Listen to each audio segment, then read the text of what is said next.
우리 함께 오늘 나누실 은혜 받을 말씀은 베드로후서 3장 15, 16절입니다. 베드로후서 3장 15절, 16절 신약성경 387면 전후에 있는 베드로후서 3장 15, 16절 말씀 우리 같이 읽도록 하겠습니다. 시작. 또 우리 주의 오래 참으심이 구원이 될 줄로 여기라. 우리가 사랑하는 형제 바울도 그 받은 지혜대로 너희에게 이같이 썼고 또 그 모든 편지에도 이런 일에 관하여 말하였으되 그 중에 알기 어려운 것이 더러 있으니 무식한 자들과 굳세지 못한 자들이 다른 성경과 같이 그것도 억지로 풀다가 스스로 멸망에 이르느니라. 아멘. 저는 오늘 함께 읽은 말씀을 중심으로 진리로 굳세어라 라는 제목을 함께 은혜 나누기 원합니다. 성경을 보니까 이제 베드로서도 얼마 남지 않았습니다. 정말 제가 다음 주 말씀까지 함께 보면서 보니까 다음 주가 베드로서 마지막이에요. 그 다음에는 어떤 성경을 준비할까 하면서 고민하고 기도했는데 기대하십시오. 여러분 기말고사 끝났나요? 네, 그렇죠. 기말고사를 치름으로 인해서 이제 최종적으로 학기가 이제 마무리가 되는데요. 그동안 한 학기 동안 13주, 14주 이 정도 공부하고 평가를 받는 거죠. 근데 기말 시험을 보기 전에 이미 학기 이전부터 학사 일정이 나옵니다. 그렇죠? 학기 그래서 기말고사가 언제 있는지 다 이제 어느 정도 예측을 할 수 있죠. 그런데 준비되지 않은 학생들에게 기말 시험은 도적같이 오더라고요. 네, 그렇죠? 아무리 시간이 많았어도 차일피일 미루다 보면 언제 시간이 이렇게 흘러왔는지, 언제 이렇게 14주가 다 흘러왔는지 시간을 원망하고 기말 시험을 내는 그 교수님도 원망하게 됩니다. 계속 놀고 싶은 학생들은 기말 시험이 있다는 그 사실도 일부러 잊으려 할 것입니다. 하지만 분명히 존재하는 것은 뭐예요? 기말 시험이라는 거예요. 기말 시험이라는 그 일정은 분명히 없앨 수 없어요. 거짓 교사들은 마치 기말 시험이 없다라고 믿으려 하는 학생들과도 같습니다. 그렇게 믿고 싶겠지만 학기 말이 되면 기말 시험은 반드시 찾아오게 되었습니다. 기말 시험은 정해져 있고 반드시 오죠. 잊으면 잠시 편할 수는 있겠지만 여러분 결과를 감당할 수 있을까요? 결과를 감당하지 못하죠. 왜요? F 맞으면 또 들어야 돼요. 그렇죠? 차라리 꾀부릴 생각을 버리고 어차피 피할 수 없는 기말고사라면 정신을 차리고 이제 준비를 해야겠죠. 그래서 좋은 결과를 내겠다고 결심하는 편이 정신 건강에 나을 것입니다. 오늘 본문이 이런 문맥이에요. 참 우리 오늘날 현대 지금 학생들이 바라보는 이 기말 평가와도 같은, 베드로는 지금 거짓 교사들이 퍼뜨리는 기만과 어떤 나태, 특별히 모든 이들에게 기회를 주시는 그 하나님의 오래 참으심을 오해하고 그 하나님의 오래 참으심을 조롱하는 태도, 그리고 그 근거가 되는 성경 말씀에 무식하고 왜곡된 해석을 지금 사도 베드로가 지적을 하고 있습니다. 이미 구원받았고 받고 있고 그 구원을 온전히 이루실 주님께서 부르고 택하신 성도는 결단코 그들의 거짓과 엉터리 성경 해석에 귀를 기울이거나 그 가르침을 받으려고 애를 쓰거나 따라가서는 흔들려서는 안 될 것입니다. 마지막으로 다시 한번 거짓 교사들의 오만하고 어리석은 그 공격 앞에서 경계하는 이 귀중한 말씀을 새겨 듣기를 원합니다. 여러분, 베드로는 15절에서 다시 하나님의 오래 참으심이라는 주제를 다시 꺼내들어요. 확실한 종말의 심판과 그에 따른 준비가 긴급한데 무엇보다 이런 사실을 왜곡하고 있고 성도들로 하여금 정말 아름다운 교회로 하여금 나태로 빠지고 더욱더 부패로 빠지게 만드는 그 거짓 교사들의 거짓 가르침을 바로 잡아야 되기 때문에, 그 거짓 가르침을 바로 잡아야 될 뿐만 아니라 그렇게 따라가는 성도들을, 참 귀하잖아요. 그 귀한 성도들을 어떻게 그 거짓으로 갈 수 있게 하냐고요. 그 거짓의 끝은 멸망인데 어떻게 그 멸망의 길로 계속 가게 놔두냐고요. 사도 베드로는 그 마음을 가지고 다시 한번 이야기하는 거예요. 이 수신자들이, 편지를 받는 자들이 점도 없고 흠도 없이 평강 가운데 거하도록 하는 일이 굉장히 중요한데, 견고히 서가고 날마다 진리의 말씀 앞에 회복되어지고 세워지고 결국에는 완성될 그 하나님 나라, 새하늘과 새 땅에 들어가서 그것을 누려야 되는 것이 마땅한데, 그렇게 하지 못하는 가장 결정적인 걸림돌이 무엇입니까? 바로 종말에 관한 거짓 가르침이에요. 거짓 가르침. 세상에 종말이 없다라고 가르치고 있고, 심판이 없다, 더 나아가서는 우리가 그토록 원하는 살아있는 소망이 뭐예요? 새하늘과 새 땅이 완성될 것인데 그것마저도 없다라고, 교회가 부활 생명과 참된 경건, 의와 화평 가운데 거하기 위해서 분투할 근거가 사라지게 되는 것이죠. 무엇이 없다면요, 앞에서 이야기했던 세상에 종말이 없고 심판이 없고 새하늘 새 땅이 없다라고 하면, 우리가 왜 이 자리에 와서 그렇죠? 왜 와서? 오늘날 마찬가지죠. 교회가 세상과 다를 바 없이 함께 더러워지고 썩어지고 쇠한 길을 가는 것은 이 더럽고 썩어지고 쇠한 세상이 펼쳐질 것이라는 그 확고한 사실에 근거하지 않기 때문에 그렇습니다. 살아있는 소망을 잃으면 우리의 사랑은, 기도한 것처럼 하나님 받은 사랑을, 완전한 사랑을 흘려보내야 되는데, 우리의 사랑은 쉽게 더러워지는 거예요. 뭐에 집중하면요? 더럽고 썩어지고 쇠한 이 세상에 집중하면 우리의 사랑도 허울뿐인 사랑이 되는 거예요. 우리의 믿음도 종교적 언어를 띠지만, 우린 예수님 믿습니다, 하나님 믿습니다 하지만 세상의 그 가치에 더 매몰되고 집중하면 우리가 그 말하는 그 믿음도 어떻게 되는 거예요? 세속적으로 변할 수밖에 없는 것이죠. 특별히 가장 우리 일반적으로 우리 입에 나오는, 전통적으로 나오는 게 무엇입니까? 예수 믿고 복 받는 것. 그 복을 무엇으로 이야기하냐면 세상 복 받는 것. 그렇죠? 그것을 복음의 핵심의 내용으로 삼거나 아니면 이미 의롭다 하심을 받은 것으로 구원이 다 이루어진 것처럼 여기면서 이 땅에서 그 방종을 누리고 세상 속에서 무방비한 상태로 자유와 은혜를 남용하는 일은 오늘날 교회에서 정말 너무나 쉽게 볼 수 있는 현상입니다. 이렇게 함으로써 진리의 길이 막히게 되는 것이죠.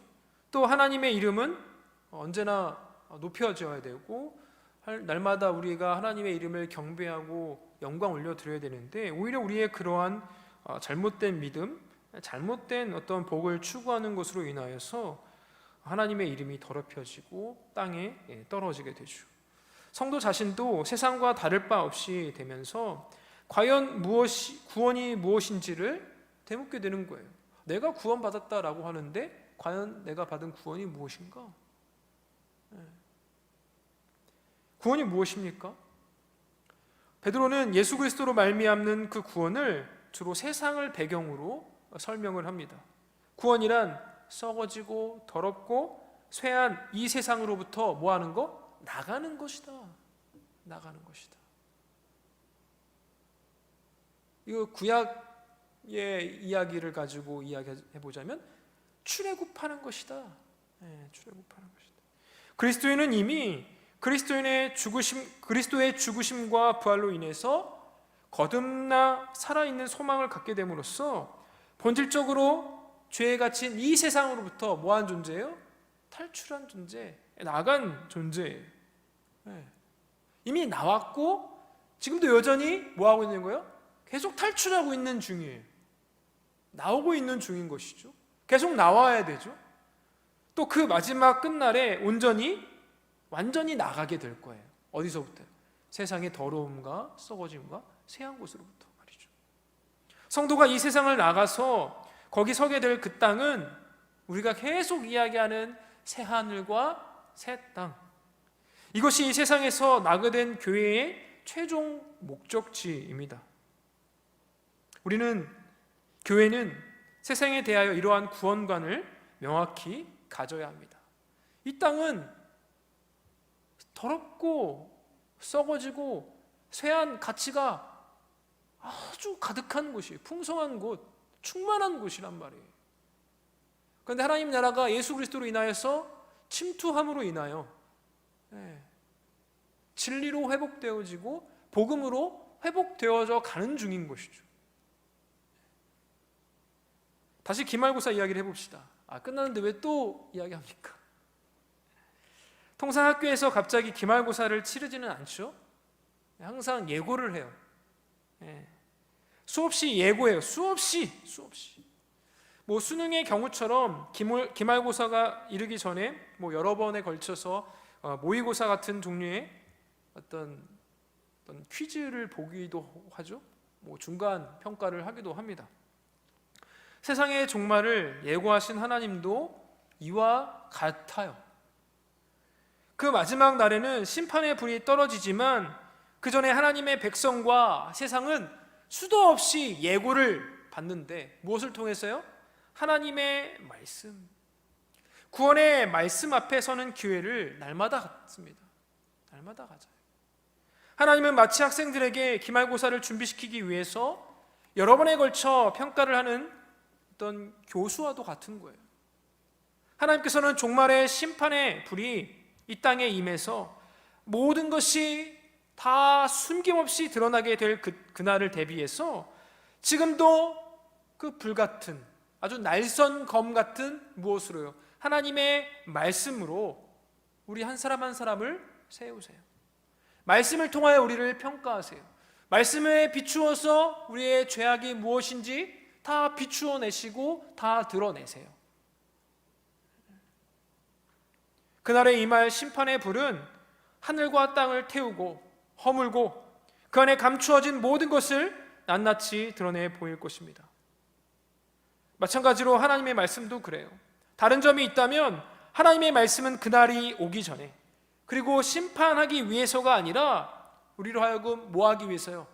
그 죄를 드러낸 이후에 심판하기 위해서가 아니라 우리를 회복시키기 위해, 구원하기 위해, 치유하기 위해 지금 여기에서 우리를 그 말씀의 빛 앞에 어쩌면 발가벗은 자처럼 하나님 앞에 정말 아무것도 입지 않은 자처럼 그냥 하나님 앞에 그냥 서게 되는 것이죠. 드러낸다라고 성경은 증언하고 있습니다. 언제나 말씀 앞에서 우리의 모든 것은 다 드러나게 마련입니다. 감춰질 수가 없어요. 여러분, 에덴이 하나님께서 창조하시는 그 에덴, 여러분 한번 그것을 한번 떠올려 보십시오. 아담과 하와가 하나님 앞에 죄악을 저지르고 뭐합니까? 숨어요. 그런데 하나님께서 숨은 아담과 하와에게 뭐라고 하세요? 아담아, 아담아, 어디에 있느냐? 우리 하나님께서 숨바꼭질 하시는 거예요? 몰라서 네가 어디 있느냐 물으시는 거예요? 아니에요. 다 알면서도 부르시죠. 하나님은 다 아시는 분이세요. 아무리 아담과 하와가 그 죄를 알고 나서, 죄를 저지르고 나서, 타락을 지르고 나서 뭐 했냐면, 첫 번째로 한 게 뭐냐면 뭐예요? 그 수치스러움 때문에, 수치스러움의 상징, 발가벗은 것을 가리는 거죠. 다 가렸단 말이에요. 뭘로요? 나뭇잎으로 다 가렸잖아요. 그 나뭇잎이 영원합니까? 우리가 지금 입고 있는 이런 재질보다 너무나 하찮아요. 바람이 불면 그냥 찢어져요. 오래가지 않아요. 그래서 하나님께서 뭐 해주십니까? 아주 튼튼한, 아주 명품 옷을 지어 입혀주셔요. 그들의 수치스러움을 우리 하나님께서 가려주시는 것이죠. 이와 같이 하나님께서 우리를 말씀의 빛으로 우리의 죄를 드러내실 뿐만 아니라 우리 주 예수 그리스도의 의로움으로 우리의 모든 수치스러움을 뭐 해주셨어요? 다 가려주셨어요. 가려주셨어요. 언제나 우리는 그 말씀, 진리의 말씀 앞에 서서 우리 죄를 다 드러내시는 그 하나님 앞에 내어 맡기고, 뿐만 아니라 그 수치스러움만 경험하는 게 아니라 하나님께서 우리를 용서하시고 우리가 정말 죄가 많은데 우리를 향하여 의롭다 하심으로 가죽옷으로 우리 수치스러움을 뭐 하시는 거예요? 다 덮어주신다라는 거예요. 얼마나 은혜 아닙니까? 말씀이 빛인 거예요. 말씀이 빛. 그 말씀을 보고 듣는 자의 심령이 어둠인 것이죠. 빛이 어둠을 밝혀야 하듯이 성경을 볼 때, 성경을 이해하고 해석할 때 먼저 밝혀야 할 것은 말씀이 아니라 성경을 듣는, 읽는 우리의 심령이에요. 왜? 우리가 어둠이기 때문에 그렇죠. 말씀은 빛 그 자체예요.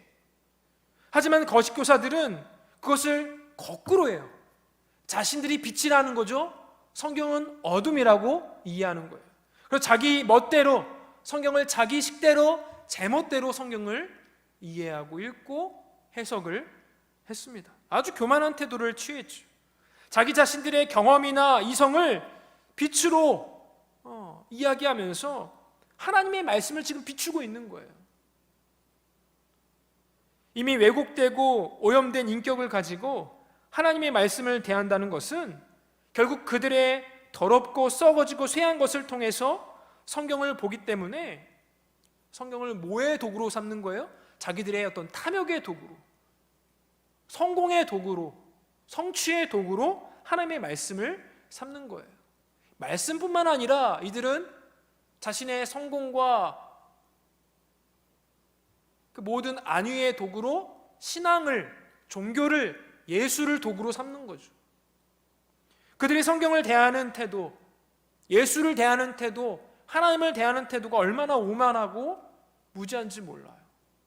사랑하는 우리 청년 여러분, 여러분들은 어떠십니까? 굉장히 여러분 똑똑해요. 10년, 20년, 30년 전보다 과거에 여러분들의 부모님 세대보다 얼마나 똑똑해요. 우리가 할머니, 할아버지 세대보다 우리가 얼마나 지성인이 되었습니까? 우리 할머니, 할아버지들 성경 읽지도 못한 분들이 굉장히 많았어요. 그런데 우리는 성경을 영어로도 읽잖아요. 아니에요?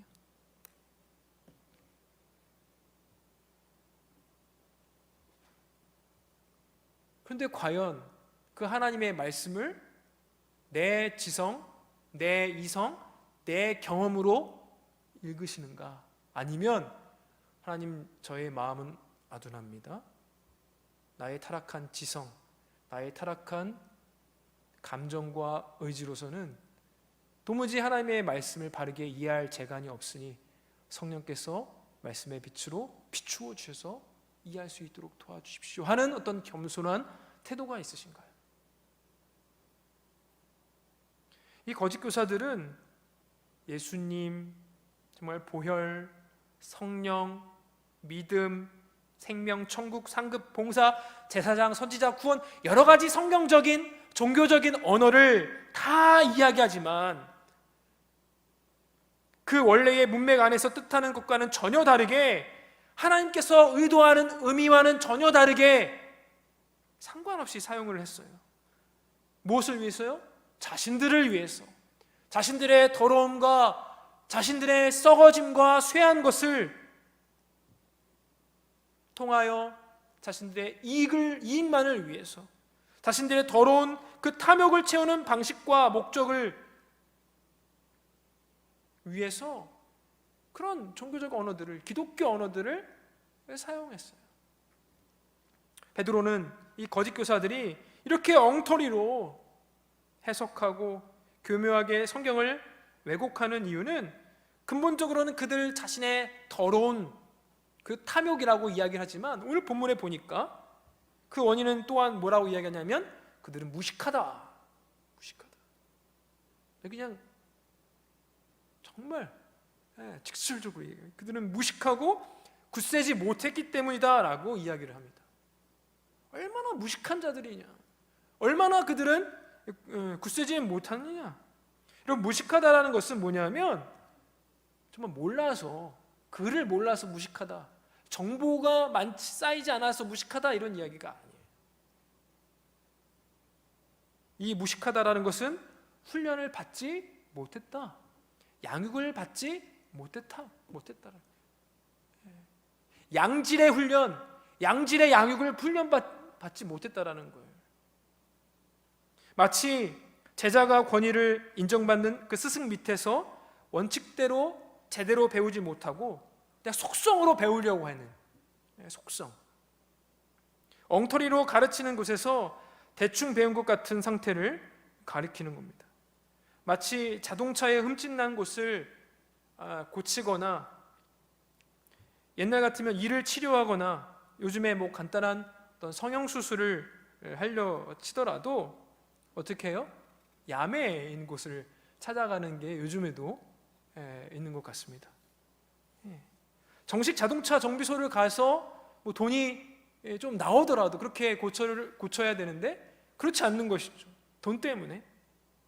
치과, 성형외과 다 마찬가지예요. 그러니까 정식 라이센스를 갖고 있지 않은 그 의사에게 가서 나의 얼굴을 맡겨요. 얼굴이 막 이상해지죠.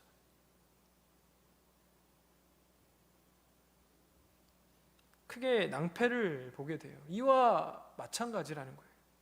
거짓 교사들은 예수 그리스도의 가르침과 그 가르침을 그대로 증거하고 바르게 선포하고 지금까지 계속 그 말씀을 보존한 그 사도들의 가르침에 따르지 않아요.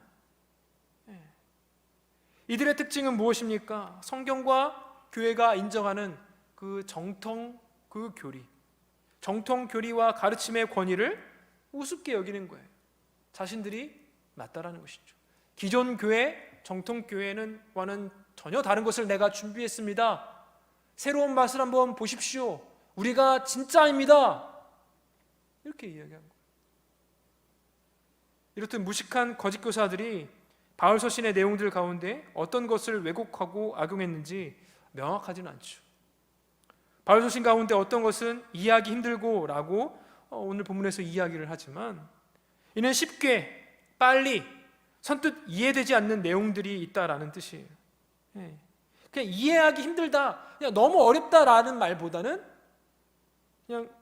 그냥 쉽게, 그냥 딱 봐서 알지 못하는 것일 뿐이지 연구하고 배우다 보면 아는 것들이란 말이에요. 그 내용을 오해하지 않고 바르게 알아들으려면 말씀을 이해하는 어떤 포괄적이고 균형 잡힌 그 식견을 갖추는 훈련이 필요하죠. 양육들이 필요한 거예요. 그런 훈련을 받지 못하고 양육을 받지 못했는데 어떻게 바르게 이해할 수 있겠습니까? 로마서에서 바울은 오직 믿음, 오직 은혜를 말하다가, 그렇다면 은혜를 더하게 하려고 죄에 거하게 하겠느냐라는 식으로 성도들이 반문을 해요. 하나님의 언약의 말씀의 전체적인 의도를 이해하고 다루는 그 일에 양육되고 훈련되지 않는 사람이라면 얼마든지 그런 식의 오해, 그런 질문들이 가능하죠. 하나님의 은혜가, 하나님의 믿음이 있으면 그러면 우리 더 이상 그것을 따르지 않아도 되겠습니까? 그런 질문이 나오지 못하는 거죠. 사도 바울이 그렇게 했어요. 그럴 수 없다. 은혜 받으면 더 그 은혜 안에 거해야 된다. 분명히 단언해요. 더 양육되어져야 되고 더 배워야 된다라고 사도 바울은 이야기합니다. 거짓 교사들은 성경 말씀을 왜곡해서 성경을 가르쳤습니다. 성경을 해석하는 목적이 정말 하나님의 뜻을 있는 그대로 이해하고 분별하고 순종하는 데 있었다면 분명히 그들은 성경 앞에서 겸손한 태도를 취했을 거예요. 하지만 그들은 말씀이 빛이 아니라 말씀은 어둠이고 자기들의 이성과 자기들의 지성과 자기들의 경험, 자기들의 상식이 빛이다라고 거꾸로 이해를 했죠. 성경 해석을 통해 자신이 하나님이 되고 싶은 거예요. 자신의 더러운 탐욕을 채우고 싶어서 성경을 이용할 뿐이었습니다. 마치 자신이 빛이고 말씀이 어둠인 양 성경을 대하고 그렇게 제멋대로 해석을 했습니다. 하나님의 말씀은 결코 한 개인이나 단체에게만 주신 것이 아니죠. 성경은 모든 시대, 모든 장소를 뛰어넘는 하나님의 그 공교회를 위하여 주신 하나님의 계시의 말씀이에요. 베드로가 바울의 서신들에 대해서 설명하면서 뭐라고 이야기합니까? 우리의 사랑하는 형제 바울이라고 이렇게 말을 하는데, 이것을 한번 주목해 보십시오. 베드로는 자신의 서신을 쓰면서도 당시 아직 모아지지는 않았지만 다양한 방식으로 읽혔을 사도 바울의 그 서신들, 아직 우리는 지금 신약 성경으로 이렇게 신약 성경과 구약 성경 이렇게 묶여져 있는 이 성경을 우리가 지금 보고 있지만, 그 당시에는 묶여 있는 성경으로 보지 않았어요. 특별히 이 신약 성경은 그냥 회람되었다고요. 돌려가면서 읽었어요. 그런데 지금 예루살렘 총회에서 합의하고 결의한 이 사도들의 그 정신에 따라서 서로 그 말씀을 보완하고 조화를 이루는 방식으로 주의 교회를 위해서 이 말씀을 사용했어요. 이것이 사도적 정신이고 함께 주의 교회를 위하여 하나님의 말씀을 온전하게 전하고자 하는 그런 신약 저자들의 성숙한 신앙이었죠. 하지만 거짓 교사들은 자기들만 맞다라는 거예요. 자기들만 제멋대로 성경을 해석했을 뿐만 아니라 교회 안에 분당을 끌어들이기도 하고 누구의 말도 듣지 않는 그 교만으로 형제 우애와 사랑을 끊어버리는 자들이었습니다. 그렇기 때문에 성경을 해석하는 자는 시대와 장소를 뛰어넘는 주의 몸된 교회 안에서 다른 형제들의 성경 해석에 귀를 기울일 줄 알아야 되고, 겸허한 마음으로 자신의 해석이 틀렸네 라고도 인정할 줄 알아야 되는 것이죠. 여러분, 그래서 많은 신학자들도 그렇게 해요. 겸손하게 성경을 해석을 합니다. 내가 틀릴 수도 있다. 틀릴 수도 있다. 그러니까 서로 보완하면서 균형 잡힌 그 성경의 이해를 자신들에게만 있는 게 아니라 그것을 어떻게 하면 또 풀어요. 어디에? 많은 공교회에, 목회자들에게, 신학생들에게 풀어서 결국에 또 교회 안에 모아도록, 회람되도록 해요. 회람되도록, 바르게 이해되도록. 그 전에 이해해왔던 것들은 이해해왔고 해석해왔던 것들은 조금 오류가 있었습니다. 많은 신진학자들을 통하여서 그것은 원래 이런 의도였습니다 라고 다시 바뀌게 되는 거죠. 옛날 그 해석 방식으로 계속 있지 않아요. 계속 바뀌죠. 무엇을 위해서요? 공교회 성도들을 위해서. 계속 수정하고 또 수정되어 옵니다.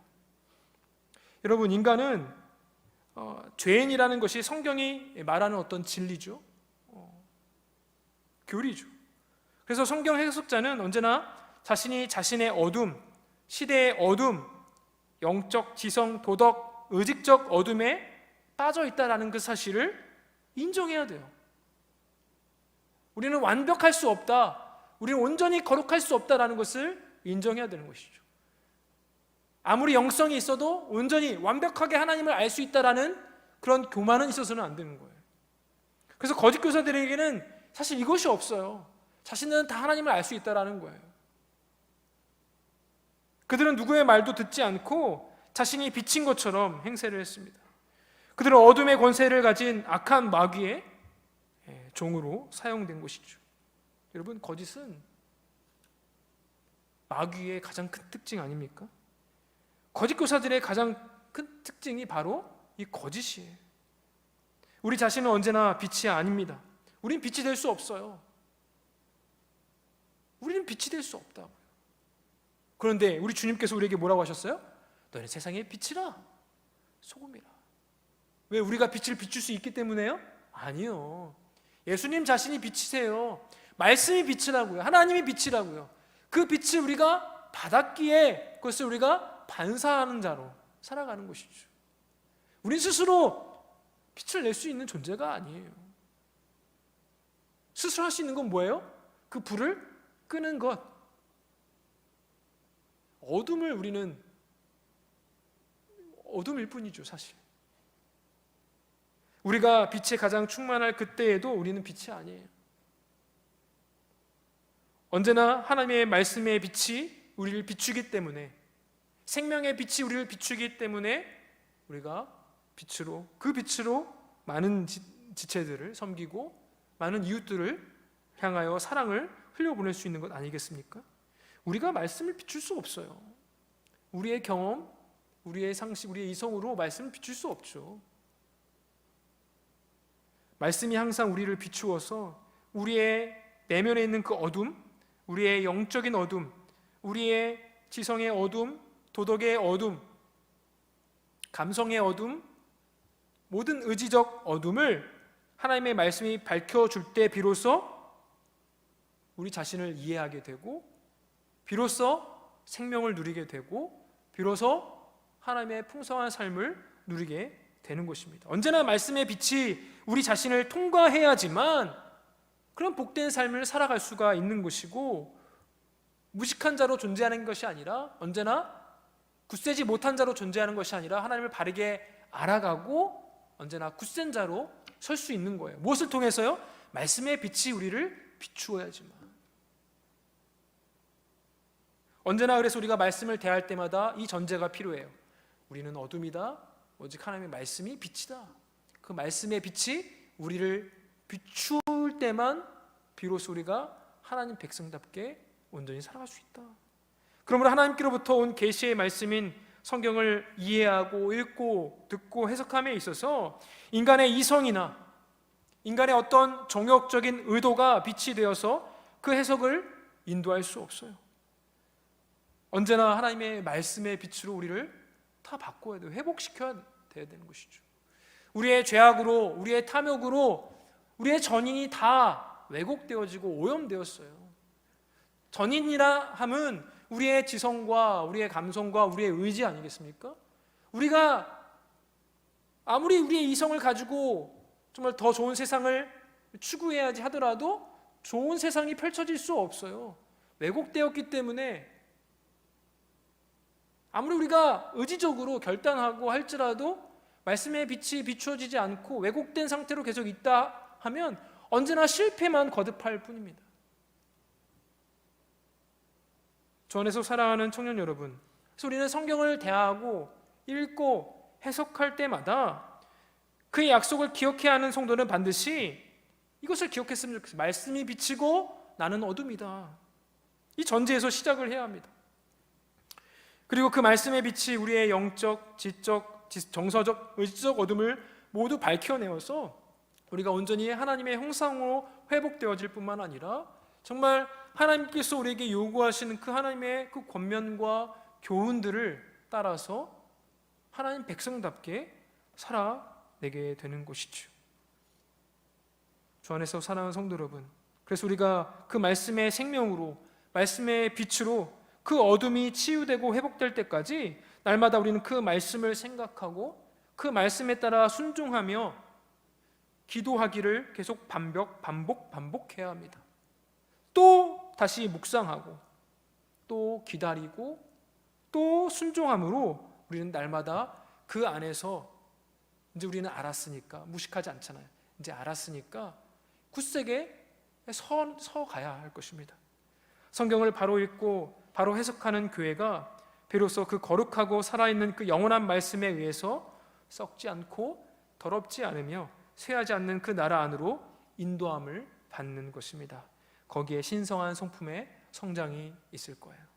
여러분 지금 오늘 이제 이 이후에 이제 기초 양육 4기 네 번째 벌써 이제 수료식을 진행하려고 해요.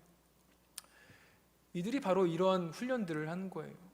여러분 반복적으로 계속적으로 이 훈련과 이 양육에 뛰어드십시오. 말씀의 빛으로 여러분들의 어둠을 비추셔서 날마다 그 안에서 신성한 성품 안에서 자라가시고 하나님의 형상으로 회복되어 가시며 날마다 하나님 주신 그 복락 가운데서 풍성한 삶을 누리시기를 간절히 소원합니다. 이 시간 잠깐 기도하겠습니다.